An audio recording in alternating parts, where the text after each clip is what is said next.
حضور صلی اللہ علیہ وسلم کی پیدائش کے سال ہوا ہے۔ جس سال حضور صلی اللہ علیہ وسلم کی ولادت ہوئی دنیا میں، اس سال یہ ہاتھی والوں کا قصہ ہوا۔ جب مکہ کے قریب آیا، وادی محصر ایک علاقہ ہے، میدان عرفات کے قریب ہے، تو وادی محصر میں جب پہنچا تو وہاں یہ ٹھہر گئے کہ یہاں پر پڑاؤ ڈالتے ہیں، آگے مکہ ہے۔ وادی محصر میں پہنچے تو وہاں جو حضور صلی اللہ علیہ وسلم کے جد امجد تھے، عبد المطلب، خواجہ عبد المطلب، جو قریش کے سردار بھی تھے اور بیت اللہ شریف کے معجزہ جو ہوتا ہے وہ اللہ تعالیٰ اس لیے ظاہر فرماتے ہیں تاکہ نبی جو ہے اس کی رسالت کی ایک نشانی، اس کے پیغمبری کی ایک نشانی لوگوں کے سامنے ظاہر ہو۔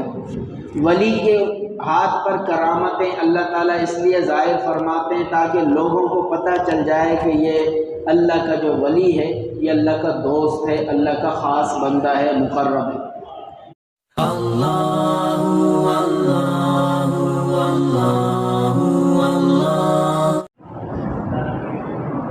اعوذ باللہ من الشیطان الرجیم، بسم اللہ الرحمن الرحیم۔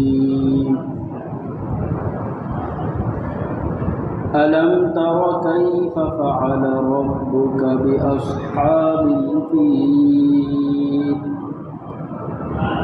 ألم يجعل كيدهم في تضليل وأرسل عليهم طيرا أبابيل ترميهم بحجارة من سجيل فجعلهم كعصف مأكول۔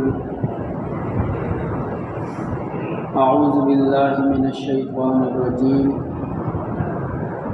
میں پناہ میں آتا ہوں اللہ تعالیٰ کی شیطان مردود سے۔ بسم اللہ الرحمن الرحیم، اللہ کے نام کی مدد سے جو سب پر مہربان ہے، بہت مہربان ہے۔ شروع کرتا ہوں۔ الم تر، کیا آپ نے دیکھا نہیں، کیف فعل ربک، کیا کیا آپ کے رب نے، یا کیسا معاملہ کیا، کیسا سلوک کیا آپ کے رب نے، باصحاب الفیل، ہاتھی والوں کے ساتھ۔ الم یجعل کیدہم فی تضلیل، کیا ان کی تدبیر کو بیکار نہیں کر دیا، کیا ان کی تدبیر کو غلط نہیں کر دیا۔ وَأَرْسَلَ عَلَيْهِمْ طَيْرًا أَبَابِيلَ، اور ان پر بھیجے پرندے جھنڈ کے جھنڈ، یا غول کے غول، یا جماعتوں کی شکل میں۔ ابابیل کے یہ معنی ہے۔ ترمیہم بحجارۃ من سجیل، وہ پرندے ان پر پھینکتے تھے پتھر کی کنکریاں، مضبوط پتھر کی کنکریاں۔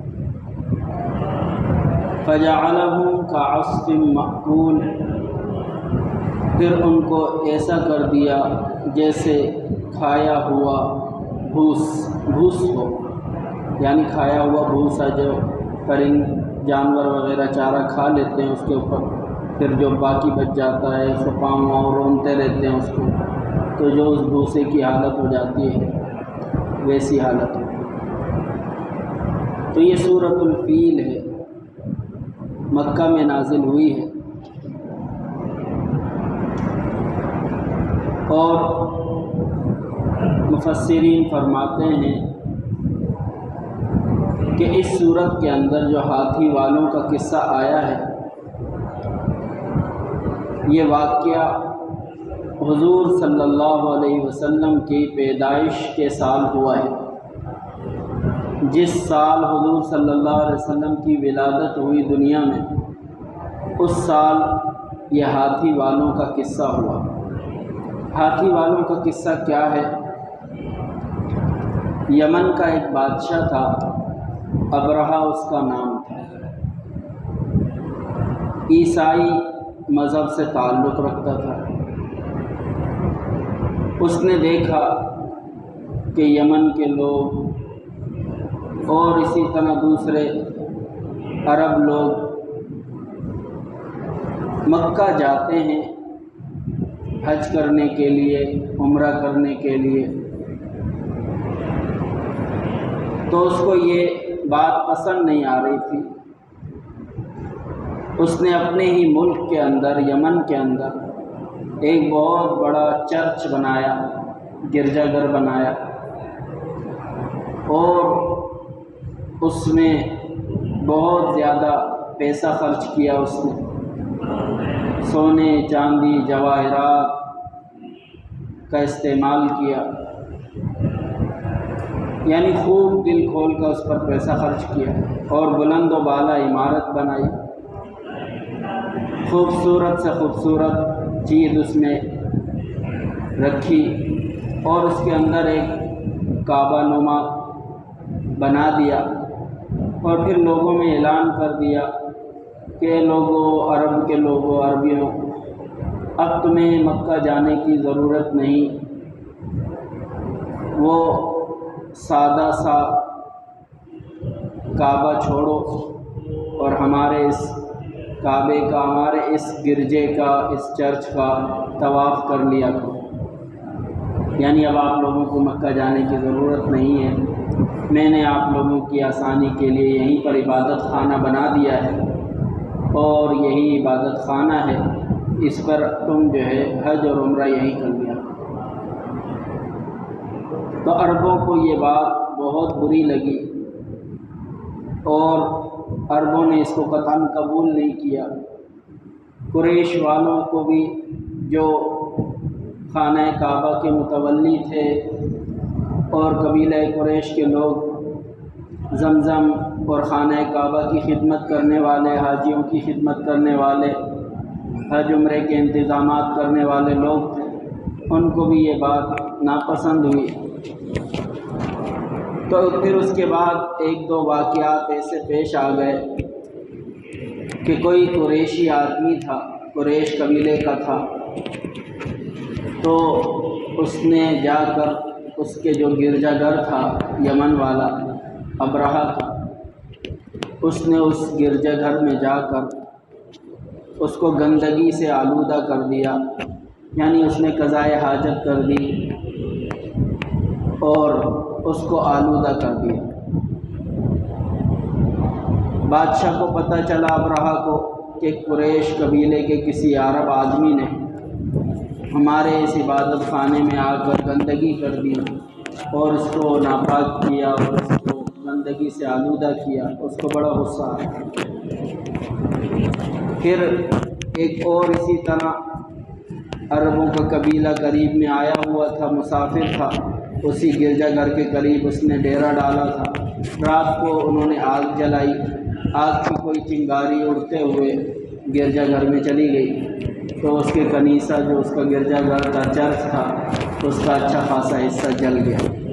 ان دو واقعات کی وجہ سے جو ابرہہ بادشاہ تھا، اس کو بڑا غصہ آیا کہ یہ حرکت میرے اس گرجا گھر کے ساتھ یا مصنوعی کعبے کے ساتھ عرب والوں نے کی ہے، مسلمان، یہ جو حج عمرے کے قبیلے والے لوگ ہیں، قریش قبیلے والے لوگ ہیں، قریشیوں نے کی ہے، اب میں ان کے خانہ کعبہ کو نہیں چھوڑوں گا۔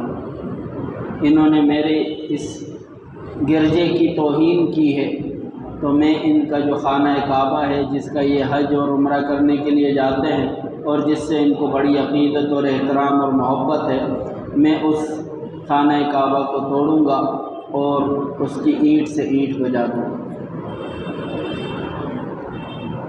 تو اس ارادے سے اس نے اپنا ایک لشکر تیار کیا اور اس میں تقریباً اس نے اچھے خاصے بڑے بڑے ہاتھیوں کو بھی شامل کیا، کیونکہ عرب میں ہاتھی نہیں پائے جاتے، تو انہوں نے سوچا کہ ایسے جانور بھی اس میں شامل کریں کہ ان سے ان پر روب پڑ جائے۔ تو وہ بڑے ہاتھیوں والے لشکر کے ساتھ اپنے یمن کے علاقے سے نکلا۔ بیچ میں عرب قبیلے جو آتے تھے، ظاہر سی بات ہے ان کو مشرک لوگ تو تھے، شرک بھی کرتے تھے، بتوں کی پوجا بھی کرتے تھے، لیکن ابراہیم علیہ السلام سے ان کو محبت تھی اور کعبہ شریف سے محبت تھی۔ اس محبت کی وجہ سے وہ بیت اللہ بھی آتے تھے، حج عمرے بھی کرتے تھے، چاہے وہ مشرک ہوتے تھے لیکن پھر بھی بیت اللہ کو نہیں چھوڑتے تھے۔ تو راستے میں جتنے عرب قبیلے آتے، کئی عرب قبیلوں نے ان سے مقابلہ کیا ابرہہ کے لشکر سے، کیونکہ سب کو پتہ چل گیا کہ یہ ہمارے کعبہ کو گرانے کے لیے جا رہا ہے۔ تو کئی قبیلوں نے بیچ میں مقابلہ کیا لیکن کوئی کامیاب نہیں ہو سکا، کیونکہ اللہ تبارک و تعالی چھوٹی رسوائی نہیں دینا چاہتے تھے ان کو بڑی ذلت اور رسوائی سے ختم کرنا چاہتے تھے۔ تو اس لیے اللہ تعالیٰ نے عربوں کے ذریعے سے ان کو شکست نہیں دی، بلکہ عرب قبیلوں پر یہ غالب آتا گیا، اور پھر ہوتے ہوتے یہ مکہ کے قریب پہنچ گیا۔ جب مکہ کے قریب آیا، وادی محصر ایک علاقہ ہے، میدان عرفات کے قریب ہے، تو وادی محصر میں جب پہنچا تو وہاں یہ ٹھہر گئے کہ یہاں پر پڑاؤ ڈالتے ہیں، آگے مکہ ہے۔ وادی محصر میں پہنچے تو وہاں جو حضور صلی اللہ علیہ وسلم کے جد امجد تھے، عبد المطلب، خواجہ عبد المطلب، جو قریش کے سردار بھی تھے اور بیت اللہ شریف کے متولی تھے، ان کے اونٹ وہاں چل رہے تھے، تقریباً 200 اونٹ۔ تو ابرہہ کے لشکر والوں نے ان اونٹوں پر قبضہ کر لیا اور اس کو ان کے جو چرواہے تھے ان کو بھی پکڑ لیا۔ یہ بات جب عبد المطلب کو پتہ چلی، خبر ملی، کیونکہ اس نے ابرہہ نے اپنا ایک بندہ بھیجا، مکہ جاؤ اور وہاں جا کر جو کعبے کو سنبھالنے والے لوگ ہیں ان کو جا کر بتا دو کہ ہم حملہ کرنے کے لیے آئے ہیں، کعبہ کو گرانے کے لیے آئے ہیں، کوئی ہم سے مقابلہ کرنے کی کوشش نہ کرے، اگر کوئی ہم سے لڑائی کرنے کی کوشش کرے گا تو ہم اس کو ختم کر دیں۔ یہ پیغام جا کر ان کو دے دو۔ وہ آیا مکے میں عبد المطلب کے پاس، سردار کے پاس، اور آ کر ان سے کہا کہ ابرہہ کی طرف سے آیا ہوں اور یہ پیغام ہے کہ کوئی میرے مقابلے میں نکلنے کی کوشش نہ کرے، میں صرف اس کعبے کو گرانے کے لیے آیا ہوں اور میرا لڑائی کا کوئی ارادہ نہیں۔ تو عبد المطلب کو پھر اس نے یہ بھی کہا کہ اگر آپ چاہیں تو آپ میرے ساتھ چلیں اور ابرہہ سے خود بات کر لیں، کیونکہ یہ سردار تھے مکہ کے۔ تو انہوں نے سوچا کہ چلو جانا چاہیے اور اس سے ملنا چاہیے۔ تو عبد المطلب وہاں پہنچے ابرہہ کے پاس۔ ابرہہ نے جب ان کو دیکھا، اپنے تخت سے نیچے اترا اور ان کے پاس زمین پہ آ کے بیٹھ گیا اور ان سے کہنے لگا، جی فرمائیے کس سلسلے میں آپ کا آنا ہوا ہے؟ تو عبد المطلب نے کہا کہ مجھے پتہ چلا ہے کہ تم نے میرے 200 اونٹوں پر قبضہ کر لیا ہے اور تمہارے لشکر نے میرے اونٹوں کو لوٹا ہوا ہے اور میرے 200 اونٹ تمہارے پاس ہیں۔ میں اپنے اونٹوں کے سلسلے میں آیا ہوں کہ میرے اونٹ مجھے واپس کر دیے گئے۔ ابرہہ بادشاہ حیران ہو گیا کہ مکہ کا سردار ہے اور پتہ ہے کہ ہم حملہ کرنے کے لیے آئے ہیں، اس سلسلے میں کوئی بات نہیں کر رہا کہ آپ حملہ نہ کریں، آپ کوئی صلح کر لیں، اس قسم کی کوئی بات نہیں کر رہا، یہ اپنے اونٹوں کی بات کرتا ہے۔ کہ بھئی میں تو اونٹ لینے کے لیے آیا۔ کہا تم نے تو بہت معمولی بات کی ہے، میں تو سمجھا تھا کہ تم سردار ہو مکہ کے، بیت اللہ کے سلسلے میں مجھ سے بات کرو گے کہ بیت اللہ کو نہ گراؤ اور یہ اللہ کا گھر ہے اور یہ اس قسم کی بات کرو گے، لیکن تم نے تو بہت چھوٹی بات کی، بہت ہلکی بات کی ہے کہ تم نے صرف اپنے اونٹوں کو ہم سے مانگا ہے۔ اونٹ ہمارے لیے کوئی حیثیت نہیں رکھتے، لہذا اپنے اونٹوں کو لے جاؤ۔ تو یہ کہہ کر اس نے وہ جو 200 اونٹ تھے وہ عبد المطلب کو دے دیے۔ عبد المطلب نے کہا کہ دیکھو، جہاں تک آپ نے یہ بات کی ہے کہ تم نے بیت اللہ کے سلسلے میں مجھ سے کوئی بات نہیں کی، اونٹ میری ملکیت تھی، اونٹوں کا مالک میں ہوں، تو میں اپنی ملکیت کی جو چیز ہے، اپنی مملوکہ چیز کے بارے میں آپ کے پاس آیا ہوں۔ باقی رہا خانہ کعبہ، بیت اللہ، اس کا مالک اللہ ہے، اللہ اس کی حفاظت خود کرے گا۔ اللہ، تمہارا مقابلہ ہم سے نہیں ہے، تمہارا مقابلہ اللہ سے ہے، تو اللہ تعالیٰ خود ہی اپنے گھر کے حفاظت کر لے گا اور اللہ تعالیٰ تم سے خود ہی نمٹ لے گا۔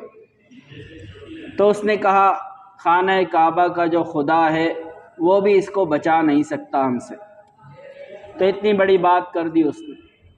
بہرحال عبد المطلب وہاں سے واپس مکہ تشریف لائے اور مکہ میں آ کر جو قریشی لوگ تھے، قبیلے والے، ان سب کو کہا کہ میں اس کا لشکر دیکھ کر آیا ہوں، ہم لوگ اس سے لڑ تو سکتے نہیں،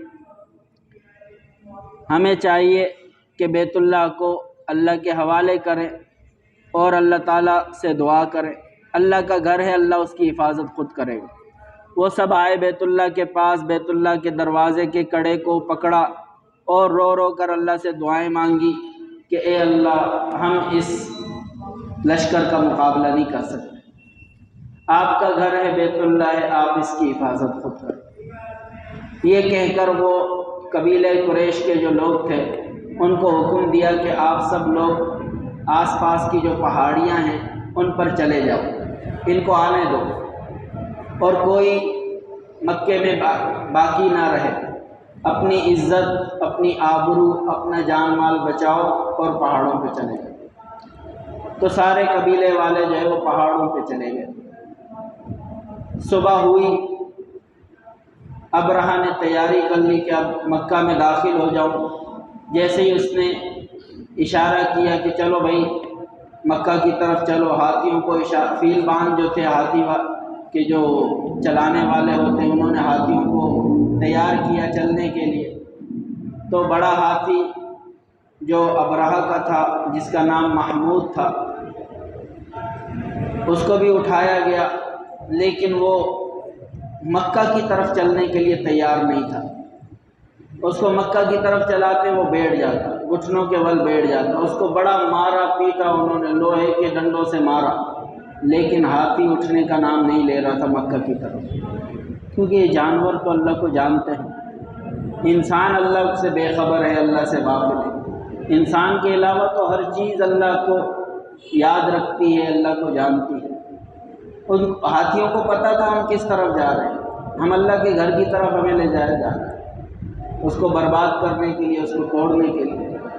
تو ہاتھی تیار نہیں ہو رہے تھے چلنے کے لیے۔ ہاتھیوں کو رخ دوسری طرف کرتے تھے، یمن کی طرف یا شام کی طرف، کسی اور طرف اس کا رخ موڑتے تھے تو وہ چلنا شروع ہو جاتا تھا، لیکن مکہ کی طرف اس کا رخ کرتے تھے تو وہ بیٹھ جاتے تھے۔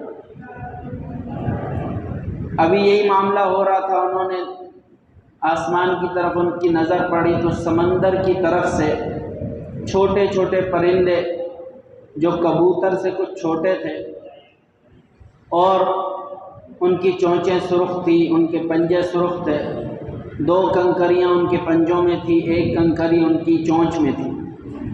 تو یہ پرندوں کی غول کے غول، جھنڈ کے جھنڈ جو ہے سمندر کی طرف سے آ رہے تھے۔ یوں سمجھیں کہ آج کل جس طرف جدہ ہے، جدہ کی طرف سمندر ہے تو جدہ ساحلی علاقہ ہے، جدہ کی جانب سے جو ہے پرندوں کے غول آسمان پر نظر آئے کہ بہت سارے پرندے آ رہے ہیں لشکر کی طرف۔ تھوڑی ہی دیر میں وہ سارے پرندوں کی جو جماعتیں تھیں وہ پورے لشکر کے اوپر چھا گئی، جیسے کوئی اندھیرا چھا گیا ہو۔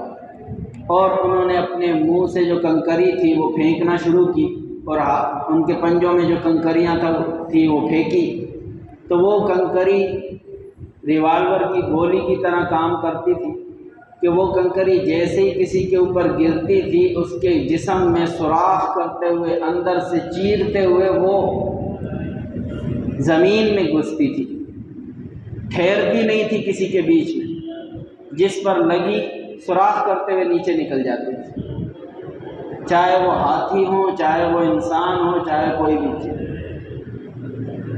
تو یہ اللہ تبارک و تعالیٰ نے اپنی قدرت دکھائی کہ کنکری جس کو آپ کسی کو مارے تو کچھ نہیں ہوتا، چھوٹی کنکری اگر آپ کسی کو پھینکیں کوئی سوراخ نہیں ہوگا اس کے سر میں، لیکن اللہ تعالیٰ اسی کنکری سے ایسا کام لے رہے ہیں کہ فرندے اس کنکری کو پھینک رہے ہیں اوپر سے، اور وہ جس پہ گر رہی ہے اس کے جسم میں سوراخ کرتے ہوئے، چھیدتے ہوئے اس کو نیچے زمین پہ گرتی ہے۔ تھوڑی ہی دیر کے اندر جب یہ معاملہ ہوا تو سارے لشکر جو تھا اس پر جب کنکریاں لگی ہیں اور سارے زخمی ہوئے، کتنے ہی اس میں ہلاک ہو گئے، کتنے جانور اس میں ہلاک ہوئے، سارا لشکر تتر بتر ہو گیا، بھاگنے لگا۔ ابرہہ جو بادشاہ تھا ان کا، اس کو بھی کنکریاں لگی، لیکن اللہ تبارک و تعالیٰ اس کو ابھی جلدی مارنا نہیں چاہ رہے تھے، تو اس کے اندر جو کنکریاں لگی اس نے ان کے اندر ایسا زہر جمع کیا، زہریلا مواد پیدا کر دیا کہ اس کا جو جسم تھا وہ گلنے لگا، سڑنے لگا، اور وہ یمن کی طرف بھاگا۔ جب اپنے ملک یمن پہنچا ہے، صنعاء دارالحکومت میں پہنچا، وہاں اس کا جسم کا جوڑ جوڑ گل گل کر جدا ہو گیا، پورا جسم ٹکڑے ٹکڑے ہو گئے۔ اللہ تعالیٰ عبرت ناک موت دکھانا چاہتے تھے سب کہ جو اللہ کے گھر کا مقابلہ کرنے کے لیے آیا اس کا کیا حال کیا۔ تو ظاہری طاقتیں یہ ہمارے سامنے پاورفل ہو سکتی ہیں، لیکن اللہ کے سامنے کوئی طاقت پاورفل نہیں۔ اللہ تبارک و تعالیٰ چھوٹی چھوٹی کنکریوں سے وہ کام لے سکتے ہیں جو انسان ایٹم بم سے کام لیتا ہے، جو بموں سے کام لیتا ہے، اللہ تعالیٰ چھوٹی چھوٹی چیزوں سے وہ کام لے سکتے ہیں۔ تو اللہ تبارک و تعالیٰ نے اسی واقعے کا ذکر فرمایا اس سورت کے اندر، قریش مکہ والوں کو یاد دلایا کہ اس واقعے کو یاد کرو۔ جب یہ واقعہ ہو گیا تو اس کے بعد سارے عرب کے لوگوں نے قریش والوں کے بارے میں کہا کہ دیکھو یہ اللہ کے دوست لوگ ہیں، اللہ والے لوگ ہیں، یہ کعبہ کے متولی ہیں، اللہ تعالیٰ نے ان کی کیسی حفاظت کی کہ ابرہہ جیسے ہاتھیوں والے لشکر کو اللہ نے ان کے لیے ذلیل و خوار کر دیا، برباد کر دیا، اور وہ شکست کھا کے بھاگے، بلکہ بھاگے کیا ہلاک ہو گئے سارے کے سارے۔ ان میں سے ایک دو بچے، حضرت عائشہ رضی اللہ تعالیٰ عنہ فرماتی ہیں کہ میں نے دیکھا وہ دو ہاتھی والوں کو، جو ہاتھیوں کو چلانے والے تھے، فیلبان تھے، کہ مکہ میں وہ بھیک مانگا کرتے تھے، وہ ان کی آنکھوں میں اندھے ہو چکے تھے اور معذور ہو چکے تھے، اپاہج ہو چکے تھے، چل پھر نہیں سکتے تھے، اور ان کے جسم جو ہے گل رہے تھے، سڑ رہے تھے۔ تو اللہ تبارک و تعالیٰ عبرت کے نمونے چھوڑ دیتا ہے کچھ لوگوں کی عبرت کے لیے کہ لوگ ان کو دیکھ کر اللہ کی قدرت، اللہ سے ڈریں، اور اللہ تبارک و تعالیٰ کی نشانیوں کو دیکھیں تو اللہ کی طرف ان کا دل آئے۔ تو اللہ تبارک و تعالیٰ نے اس واقعے کا اس صورت میں ذکر فرمایا کہ الم تر کیف فعل ربک باصحاب الفیل، اے نبی آپ نے دیکھا نہیں کہ کیا کیا آپ کے رب نے ہاتھی والوں کے ساتھ۔ اللہ تعالیٰ فرماتے ہیں کیا آپ نے دیکھا نہیں؟ حضور صلی اللہ علیہ وسلم نے تو نہیں دیکھا تھا، اس سال تو حضور پیدا ہوئے تھے دنیا میں، تو پھر اللہ تعالیٰ یوں کیوں فرما رہے ہیں کہ آپ نے دیکھا نہیں؟ یہ بلاغت کا قاعدہ ہے، محاورہ ہوتا ہے کہ جو بات بالکل 100% یقینی ہوتی ہے اس کے بارے میں لوگ کہہ دیتے ہیں کہ آپ نے دیکھا نہیں، یعنی وہ نہ دیکھا ہوا بھی دیکھنے جیسا ہوتا ہے۔ نہ دیکھا ہوا بھی دیکھنے جیسا ہو۔ جیسے کوئی مشہور واقعہ دنیا میں پیش آیا ہو تو آپ کہتے ہیں کہ کیا تم نے دیکھا نہیں اس ملک میں کیا ہوا، کیا تم نے دیکھا نہیں ورلڈ ٹریڈ سینٹر کے ساتھ کیا ہوا، ہم نے تو نہیں دیکھا، لیکن یہ بات اتنی یقینی ہے، واقعہ اتنا 100% ہے سچا کہ اس کو نہ دیکھنا بھی دیکھنے جیسا ہے۔ تو یہ محاورے کے حساب سے یقینی بات کے لیے کہا جاتا ہے کہ الم ترک، کیا آپ نے دیکھا نہیں، کیف فعل ربک باصحاب الفیل، کیا کیا آپ کے رب نے ہاتھی والوں کے ساتھ، الم یجعل کیدہم فی تضلیل، کیا ان کی تدبیر کو، ان کے داؤ کو بیکار نہیں کر دیا، کہ وہ جو تدبیر سوچ کر آئے تھے کہ ہم بیت اللہ کو گرا دیں گے، کعبہ کو گرا دیں گے، تو کیا ان کی وہ منصوبہ جو تھا وہ ناکام نہیں ہو گیا، فیل نہیں ہو گئے وہ اپنے اس منصوبے میں، تو ان کی جو تدبیر تھی وہ بیکار ہو گئی۔ وَأَرْسَلَ عَلَيْهِمْ طَيْرًا أَبَابِيلَ، اللہ تعالیٰ نے ان پر پرندے غول کے غول بھیجے۔ ابابیل کے معنی ہوتے ہیں جماعت، غول، جھنڈ، پرندوں کی ٹکڑیاں۔ ابابیل ایک تو اردو میں استعمال ہوتا ہے، چھوٹا ایک پرندہ ہے اس کو بھی ابابیل کہتے ہیں، لیکن یہاں ابابیل سے وہ پرندہ مراد نہیں ہے جو صبح صبح میں نظر آتا ہے اور آسمانوں پہ چھوٹے چھوٹے پرندے اڑ رہے ہوتے ہیں، کالے رنگ کے ہوتے ہیں، ان کو بھی ابابیل کہا جاتا ہے، لیکن یہاں پر جو ابابیل ہے یہ اس پرندے کے لیے استعمال نہیں ہوا ہے، اس پرندے کا نام استعمال نہیں ہوا، بلکہ یہاں پر ابابیل کے معنی ہیں پرندوں کی جماعت، پرندوں کا غول، پرندوں کی بہت سارا لشکر، تو ایک پوری جماعت کو ابابیل کہتے ہیں، بہت سارے پرندے اکٹھے اڑ رہے ہوں۔ ترمیہم بحجارۃ من سجیل، وہ ان پر پھینکتے تھے پتھر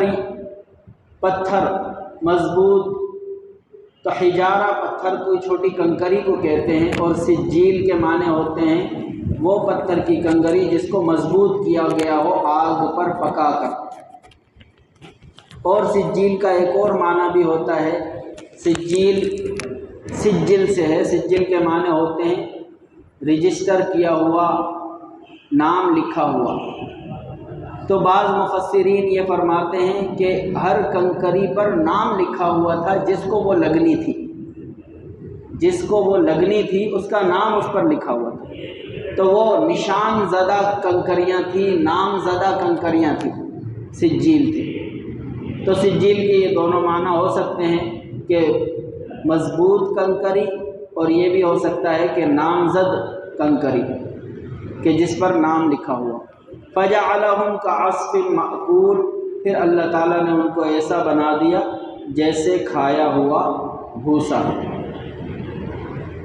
تو اس صورت میں اللہ تبارک و تعالیٰ نے اپنی قدرت کا ایک نمونہ دکھایا، اور قانون اور قاعدے کے خلاف اللہ تبارک و تعالیٰ نے ایک چھوٹی سی کنکری سے بڑے ہاتھیوں کے جسموں کو سوراخ والا کر دیا، اور ایک چھوٹی سی کنکری سے انسانوں کو ہلاک کیا۔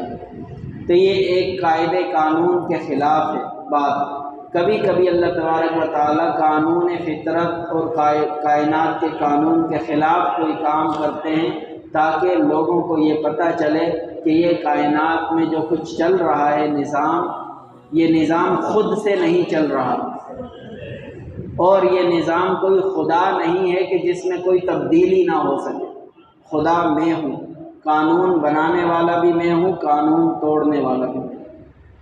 کنکری کسی کو زخمی نہ کرے یہ قانون ہے، لیکن کنکری کسی کو جان سے ہی ختم کر دے یہ قانون کے خلاف۔ تو اللہ تبارک و تعالیٰ عادت کے خلاف، عام عادت کے خلاف بھی کبھی کبھی نمونے ظاہر فرماتے ہیں اپنی قدرت کو لوگوں کے سامنے آشکارا کرنے کے۔ اب جب اللہ تبارک و تعالیٰ عام قانون کے خلاف کوئی کام کرتے ہیں تو اگر تو وہ کام نبی پاک کے زمانے سے پہلے کا ہو اس کو ارہاس کہتے ہیں۔ کسی نبی کے ہاتھ پر اللہ تعالیٰ کوئی ایسا کام دکھا دے، کوئی ایسی چیز ظاہر کر دے جو عادت کے خلاف ہو، قانون کے خلاف ہو، اس کو معجزہ کہتے ہیں۔ کسی صحابی، کسی ولی کے ہاتھ پر اللہ تبارک و تعالیٰ کوئی ایسی بات دکھا دے کہ جو عقل کے خلاف ہو، قاعدے کے خلاف ہو، عام عادت کے خلاف ہو، اس کو کرامت کہتے ہیں۔ اور اگر کسی فاسق، فاجر، گناہ گار انسان کے ہاتھ پر اللہ تعالیٰ ایسی باتیں ظاہر کر دے کہ جو عام عادت کے خلاف ہو تو اس کو استدراج کہتے ہیں۔ جو بھی استدراج ہو یا معجزہ ہو یا کرامت ہو یا ارہاس ہو، یہ بندے کا اپنا اختیاری فعل نہیں ہوتا ہے کہ انسان اپنے اختیار سے کچھ کر لے یا اپنے عمل سے کچھ کرے، بلکہ یہ صرف اللہ کی طرف سے ہوتا ہے۔ بس ہر ایک میں اللہ کی حکمت الگ الگ ہوتی ہے۔ نبی کے آنے سے پہلے اگر کوئی ایسا واقعہ اللہ تعالیٰ ظاہر فرماتے ہیں جو قانون قدرت کے خلاف ہو، تو یہ اس بات کو ظاہر کرنے کے لیے ہوتا ہے کہ آگے اب کوئی اور بڑا واقعہ پیش آنے والا ہے دنیا کے اندر۔ کیونکہ اصحاب فیل کے اس واقعے کے بعد حضور صلی اللہ علیہ وسلم کی پیدائش دنیا میں ہوئی ہے، تو حضور صلی اللہ علیہ وسلم کا دنیا میں پیدا ہونا یہ ایک بہت بڑی بات تھی، بہت بڑا واقعہ تھا۔ اس سے پہلے اس کا اظہار ہوا۔ معجزہ جو ہوتا ہے وہ اللہ تعالیٰ اس لیے ظاہر فرماتے ہیں تاکہ نبی جو ہے اس کی رسالت کی ایک نشانی، اس کے پیغمبری کی ایک نشانی لوگوں کے سامنے ظاہر ہو۔ ولی کے ہاتھ پر کرامتیں اللہ تعالیٰ اس لیے ظاہر فرماتے ہیں تاکہ لوگوں کو پتہ چل جائے کہ یہ اللہ کا جو ولی ہے یہ اللہ کا دوست ہے، اللہ کا خاص بندہ ہے، مقرب ہے۔ اور کسی گناہ گار، کافر، فاجر کے ہاتھ پر اللہ تعالیٰ کوئی ایسی بات کو ظاہر کر دے کہ وہ گناہ گار انسان ہے لیکن جو بات کرتا ہے پوری ہو جاتی ہے، جو بات کرتا ہے پوری ہو جاتی ہے، تو اس کو استدراج کہتے ہیں۔ اور استدراج اس لیے ہوتا ہے تاکہ اس گناہ گار کو اور زیادہ گناہ میں آگے جانے کی ڈھیل دی جائے، اور اس کو اللہ تعالیٰ ایک ابھی نہیں پکڑ رہے بلکہ ایک دم پکڑیں گے، اچانک پکڑیں گے، یعنی اللہ اس کی رسی کو ڈھیلا کر رہا ہو استدراج کے ذریعے سے۔ اس لیے کرامتیں، انسان کو کرامتوں کا انتظار نہیں کرنا چاہیے کہ ہم نیک اعمال کرنے لگ جائیں پھر اس کے بعد اللہ تعالیٰ سے انتظار کرنے لگیں کہ اب کوئی کرامت ہمارے ہاتھوں پہ ظاہر ہو، ہم بھی جو بات کریں پوری ہو جائے۔ بلکہ کرامت جو ہوتی ہے اس سے اللہ کا قرب حاصل نہیں ہوتا، اللہ کا قرب اعمال سے حاصل ہوتا ہے۔ کرامتوں سے اللہ کا قرب حاصل نہیں ہوتا کیونکہ وہ اختیاری نہیں ہے۔ اللہ کا قرب اختیاری چیزوں سے حاصل ہوتا ہے۔ جو انسان خود سے اختیار کر کے اللہ کا قریب ہونا چاہتا ہے وہ اعمال، نیک اعمال انسان کو اللہ کے قریب کرتے ہیں۔ جس عمل پہ انسان کا اختیار ہی نہیں ہے کوئی، وہ عمل انسان کو اللہ کے قریب نہیں کر سکتا۔ انسان کو اللہ کے قریب وہ عمل کرتا ہے جو اپنے اختیار سے انسان مشقت اٹھا کر وہ نیک اعمال کرتے کرتے اللہ کے قریب ہو جاتا ہے۔ تو کرامتوں کا ہونا یہ اچھی بات تو ہو کہہ سکتے ہیں، لیکن یہ مقصد نہیں ہے انسان کا کہ ہم نیک اعمال کرنے کے بعد یہ سمجھیں کہ جب تک کوئی کرامت بزرگ کے ہاتھ پہ ظاہر نہیں ہوئی تب تک ہم اس کو اللہ کا ولی نہ سمجھیں، اللہ کا قریبی نہ سمجھیں۔ ایسی بات نہیں، بلکہ جو بھی انسان سنت کے مطابق عمل کر رہا ہے، نبی کے طریقے پر اپنی زندگی گزار رہا ہے، وہ اللہ کا ولی ہے، وہ اللہ کا ولی ہے۔ اور اللہ کا ولی کیسا ہے؟ ایسا اللہ کا ولی ہے کہ اللہ نے قرآن میں اس کے بارے میں فرما دیا کہ ایسا شخص محبوب ہے میرا کہ جو نبی کی اتباع کرتا ہے۔ قُلْ إِن كُنتُمْ تُحِبُّونَ اللَّهَ فَاتَّبِعُونِي يُحْبِبْكُمُ اللَّهُ۔ جو نبی کی پیروی کرتا ہے، نبی کی بات مانتا ہے، نبی کے طریقے پہ چلتا ہے، وہ میرا محبوب ہے، اللہ کا محبوب۔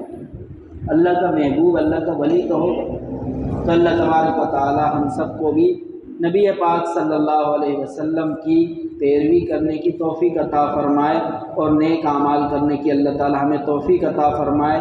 اس صورت سے ہمیں سبق یہ ملتا ہے کہ جو لوگ بھی اللہ تبارک و تعالی کے مقابلے میں آتے ہیں اور جن کا مقابلہ اللہ کے ساتھ ہوتا ہے، اللہ تبارک و تعالی ان کو عبرت ناک سزا عطا فرمائے۔ اللہ تعالیٰ ان کو دنیا میں عبرت کا نمونہ بنا دیتے۔ اس لیے کبھی بھی انسان کو ایسی غلطی نہیں کرنی چاہیے کہ وہ اللہ کے مقابلے میں آ جائے۔ سود خوروں کے بارے میں اللہ تعالیٰ نے قرآن میں فرمایا ہے کہ جو لوگ سود کھاتے ہیں وہ اللہ سے جنگ کی حالت میں ہیں، یعنی اللہ تعالیٰ کی ان کے ساتھ جنگ ہے۔ اب سوچو کہ سود خور کی کیا عبرت ناک حالت ہوتی ہوگی۔ قبر میں تو جو ہوتی ہوگی اللہ بہتر جانتا ہے، ان لوگوں کی سود خوروں کی موت بھی بہت عبرت ناک ہوتی ہے، اور ان کی زندگی بھی بڑی تکلیف دہ ہوتی ہے۔ بظاہر مالدار نظر آ رہے ہوتے ہیں لیکن اندر بے چینی، کڑن، تکلیف ان کی کتنی ہوتی ہے۔ یہ کہتے ہیں نا کہ قبر کا حال مردہ ہی جانتا ہے، تو پھر یہ بھی لوگ بھی اپنی حالت سے خود ہی واقف ہوتے ہیں۔ لیکن ہم یہ سوچ سکتے ہیں کہ جو لوگ اللہ سے جنگ کر رہے ہوں، اللہ سے لڑائی کر رہے ہوں، اللہ کے خلاف آتے ہوں مقابلے میں، ان کے بارے میں اللہ تبارک و تعالی نے عبرت ناک سزاؤں کا قانون رکھا ہوا ہے کہ ان کو اللہ تعالیٰ عبرت کا نمونہ بناتے ہیں۔ تو اللہ تبارک و تعالی ہمیں حرام کاموں سے بچنے کی توفیق عطا فرمائے، اور ہر ایسے کام سے بچنے کی اللہ ہمیں توفیق عطا فرمائے کہ جس کی وجہ سے انسان اللہ تعالیٰ کے مقابلے میں آتا ہے، بلکہ اللہ تعالیٰ ہمیں نبی کے رستے پہ ہمیشہ چلنے کی توفیق عطا فرمائے۔ دعا کرتے ہیں۔ اللہم آنس وحشتنا فی قبورنا، اللہم اغفر لنا ورحمنا بالقرآن العظیم واجعلہ لنا اماما ونورا وہدی ورحمہ، اللہم ذکرنا منہ ما نسینا وعلمنا منہ ما جہلنا وارزقنا تلاوتہ آناء اللیل وآناء النہار واجعلہ لنا حجتا یا رب العالمین۔ اللہم اجعل القرآن العظیم ربیع قلوبنا ونور صدورنا وجلاء ہمنا وذہاب حزننا برحمتک یا ارحم الراحمین، آمین آمین آمین۔ حسبی اللہ و نعم الوکیل، نعم المولا و نعم النصیر، حسبی اللہ